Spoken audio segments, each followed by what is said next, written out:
Majburiy matematikada tushayotgan quyidagi savollardan yana bittasini ko'rib o'tamiz.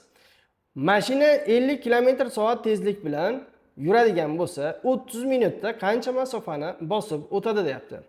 A javobda 30 km, B javobda 50 km va C javobda 25 km, D javobda 150 km, Y javobda 100 km. Shu masalani endi doskada ko'rib o'tamiz. Bu masofaga oid masala bo'lgani uchun S barobar V ko'paytirilgan T degan formuladan foydalanamiz. Bu yerda V tezlikka teng va T esa time, ya'ni vaqtga teng.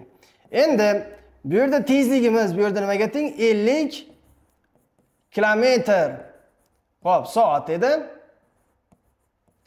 Xo'p, endi 30 minutni soatga o'tadigan bo'lsak, bu nima bo'ladi? 1/2 soat bo'ladi. Endi buni yechadigan bo'lsak, mana bu 50 bilan 2 qisqaradida 25 bo'ladi.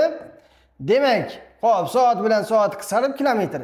25 kilometr masofa bo'lar ekan. Bu yerda javobimiz, demak javobimiz nima ekan?